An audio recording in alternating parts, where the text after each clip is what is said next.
Welcome everyone to our channel. Today we will carry out our debate on the topic, online learning versus in-person education. Which method is most effective for students? We invite you to listen with us. My name is Dr. Eris Thorne, and I've spent 3 decades as an educator in traditional university settings. I believe that the structured, immersive environment of in-person education is irreplaceable for effective learning and holistic student development. And I'm Dr. Lena Petrova, a curriculum architect for several leading online education platforms. I'm here to argue that online learning represents the future, offering a more flexible, accessible, and personalized approach that is ultimately more effective for the modern student. Lena, the most lauded benefit of online learning is its flexibility. A student in a remote village can access a world-class education, and a working parent can study after their children are asleep. Isn't this democratization of education the most critical factor? Flexibility is certainly a powerful advantage, Tariq. I don't dispute that. However, we must ask if that flexibility comes at the cost of effectiveness. The rigid structure of in-person classes, the set times, the physical presence, creates a powerful framework for discipline. It minimizes procrastination and immerses the student in a dedicated learning environment, free from the countless distractions of home. This structured immersion is what forges deep, lasting knowledge. I would argue that rigidity is not a virtue. The modern student needs to develop self-discipline, a skill that online learning actively cultivates. They learn to manage their own time and take ownership of their educational journey. Furthermore, a well-designed online course isn't just a collection of videos. It uses interactive modules, personalized learning paths, and instant feedback quizzes that can adapt to a student's pace. Something a single lecture in a hall of 200 students simply cannot do. But education is not merely the transfer of information, Lena. It is about becoming a well-rounded human being. The in-person university experience is a crucible for social development. It's the spontaneous debate that erupts after a lecture, the collaborative problem-solving in the library, the mentorship from a professor during office hours. These organic, face-to-face interactions build communication skills, empathy, and a professional network.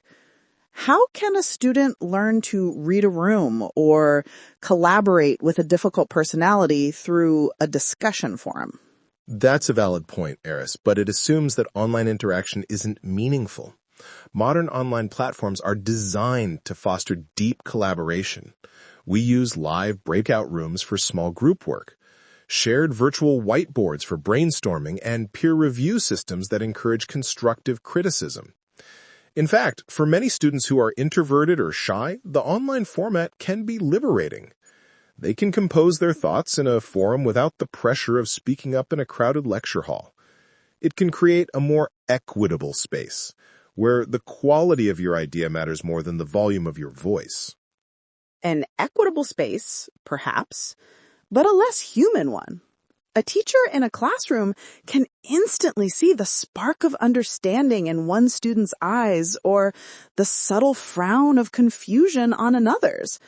This nonverbal feedback is a critical part of the teaching process.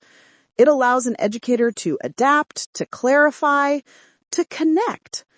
When you're speaking to a grid of muted icons on a screen, that entire layer of human connection is lost. I would call it different, not lost. Educators learn to look for other cues, the quality of written questions, participation in polls, patterns of engagement with the material. But let's move from the social to the practical. You seem to be implying that some subjects are simply impossible to teach effectively online. Is that your position? My position is that for a significant number of fields, it is profoundly less effective. Leaning forward for emphasis, Think about it. How does a surgeon learn to make an incision? How does a chemist learn the delicate feel of a titration? How does an artist learn the resistance of clay or canvas? These are disciplines built on muscle memory and tangible hands-on experience. A simulation on a screen, no matter how good, cannot replicate the unpredictable physical reality of that work. You're talking about the limitations of past technology, Eris, not the possibilities of the present. We are now using hyper-realistic virtual reality labs where a medical student can perform a complex surgery feeling haptic feedback through specialized controllers.